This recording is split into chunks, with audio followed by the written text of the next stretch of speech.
Okay, today we are starting our new unit on vectors, and today's first lesson is all the basics about vectors. What is a vector? Some different forms of vectors and how they can be useful and how we derive those forms, and just in general kind of the basics of vectors on a plane. Okay, so we're going to go ahead and get started. So a vector is a way of measuring or representing a quantity to indicate both magnitude, which is size, and direction. Okay, a vector is a way of measuring or representing a quantity to indicate both magnitude and direction. So typically the way that we represent a vector in a plane is with an arrow, or what you might also call a quote-unquote directed line segment. The second term, directed line segment, is used because a vector has both a finite length, right? So it's a line segment, and an arrowhead to indicate direction. So it's a directed, as in it indicates a direction. So it's not just simply a line segment, but it's a line segment that shows direction. So here's an example of a vector. So it's a line segment. So it's not a ray. Okay, if you remember those terms from geometry, it looks kind of like a ray, but it is a line segment because it has a finite length. So there are clearly 2 points there. We typically don't draw the point that's where the head of the that arrow is, but you know that it's going to be a finite length there. So we call that the head, we call this the tail, and then clearly based on the way that the arrow is facing, so the direction is in the same direction as the arrow, and then here's the magnitude. It's just simply the exact size, the exact length from the tail to the head. Okay, now in terms of notation, so this is how we represent it symbolically, but in terms of notation, when we want to not draw it out, but we want to refer to a vector, typically we represent vectors with a lowercase letter. Usually that letter is bolded and has an arrow above it. Okay, so here, for example, we have a lowercase v representing the vector, bolded, has a little arrow above it. The arrow is not necessarily going to be like a full arrow. Sometimes it's an arrow with just a little marking at the end to indicate the direction. Now, specifically, a unit vector is a vector that has a magnitude of 1. Typically, we reserve the letter U for unit vectors. Not always, but typically. But the way that you can definitely show that you have a unit vector is instead of using an arrow above the letter, it gets what we call a hat. So it's really just the little caret symbol on top of the letter. Okay, and the way that we would read this is U hat. So as in U with a hat above it. Okay, now the next thing we're going to talk about is component form. When a vector is in component form, where the tail is at the origin and the head is at some point a comma b, then the vector is denoted a comma b, and we put little brackets, kind of arrow triangular brackets on either side. Okay, but this is only when the tail is at the origin and the head is at some other point, a comma b. Now, what if you had a vector that was somewhere else on the graph? It didn't start at the origin. How do you put it into component form? This is where the head minus tail rule comes into play. So if you have a vector and you have where the head of the vector is and where the tail of the vector is, then you can find the component form with this formula. So that vector v, if it has initial point, which is the tail, at x1, y1, and the terminal point, which is the head, at x2, y2, to find the component form, you subtract x2 minus x1, and then you subtract y2 minus y1, and that gives you the x component and the y component of your vector in component form. Okay, so it's always head minus tail. So you always have to remember which side of the arrow is the head, which side is the tail. So here's an example. Here's a vector. Let's say we have 3, 5 here, negative 2, 7 here. Now remember, it's always head minus tail. The head is where the arrow indicator is. So in that case, negative 2, 7 is the head. 3, 5 is the tail. So it's head minus tail. So we would have to do negative 2 minus 3, and then 7 minus 5. And that gives us negative 5, 2 as your vector in component form.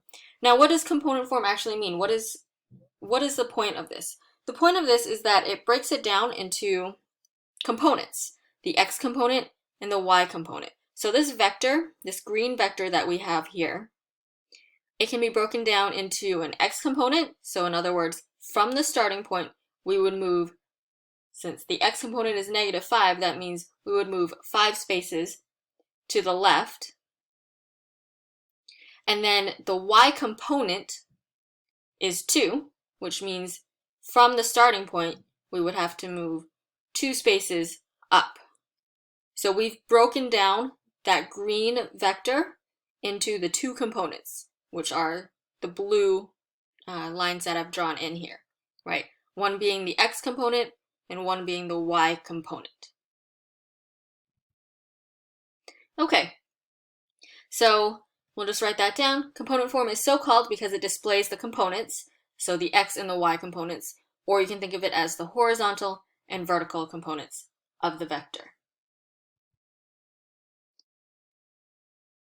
Okay, so we have component form. We understand why it's useful. It breaks a vector down into 2 parts, 2 components. Let's talk about how we can find the magnitude of a vector. Now, the magnitude of a vector is the length of the vector. It is always positive. In terms of notation, we use what kind of looks like absolute value signs, but there are 2 of them. It's like double. But that notation really just means the magnitude of that vector. Okay, so V with that notation means magnitude of vector V. Okay, now how do you actually find that value? To find that value, we use the formula here. And this formula is really just derived from the Pythagorean theorem, right? So x2 minus x1, we know gives you the x component. y2 minus y1, we know gives you the y component. Now, in the picture that we saw earlier, that last example, we saw that it actually kind of created a right triangle for us. And so if we were trying to find the magnitude of the vector itself, we know that the vector itself is going to be the quote-unquote hypotenuse of that right triangle. And so in order to find what that magnitude is, we would have to find x squared, the x component squared, plus the y component squared, and then take the square root of that. Now that's if you have the head and the tail, the x and y points of each of those. If you already have it in component form, you actually can just use whatever a and b are and find the square root of a squared plus b squared, right? Because remember, your component form is already telling you how much it moves in terms of the x component, how much it's moved in terms of the y component. So if you've already done that work, there's no need to do x2 minus x1 because that is your x component, or y2 minus y1 because that is your y component. So if you've put it in component form, all you have to do is a squared plus b squared and take the square root, and that gives you the magnitude. All right, let's do an example. Here's an example where you are given so you're not given it in component form, but we're going to practice putting it into component form, and then we'll use component form and get the magnitude. Okay, so it says find the magnitude of vector z from -3, 5 to 6, -2. Okay, so -3, 5 is the tail, 6, -2 is the head. Remember, it's head minus tail. So to find component form, we're doing 6 minus -3, or 6 plus 3, and then -2 minus 5. Okay, so that gives us 9 for our x component and -7 for our y component. Now remember, we're trying to find the magnitude here. So the magnitude is, well, we already have a and b for our vector z. So now to find the magnitude, it's just going to be the square root of a squared plus b squared. So this is the square root of 9 squared plus -7 squared. So 81 plus 49, which is the square root of 130. And you can leave it as the square root of 130. That is an exact magnitude rather than an approximate magnitude. Okay, let's talk about equivalent vectors. So we say that two vectors are equivalent if they have the same magnitude and direction. So for example, all of these, even though they're in different places, their start and end points are in different places, but because the magnitudes are the same and the directions are the same, we would say they're all equivalent. On the other hand, if you had this, for example, the magnitude is the same, but because the direction is, well, exactly the opposite in this case, we would say this one is not equivalent to the rest that are on the left there.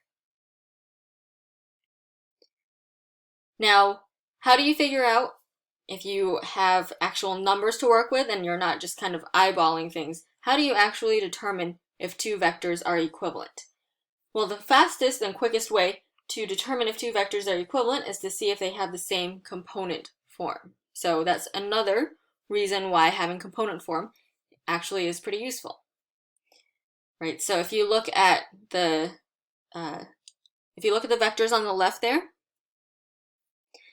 if you were to find the x component and the y component for each of those vectors, they would all be the same, right? They all move the same amount to the right and the same amount up in order to get that vector. Okay, let's take a look at this example. Show that vector v, which goes from r to s, and vector w, which goes from t to u, are equivalent vectors.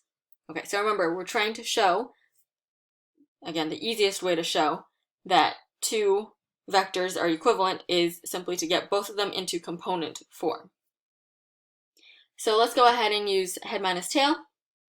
So anytime it says it's going from one to the other, it's always going from the tail to the head. So when you use the rule, it's always head minus tail.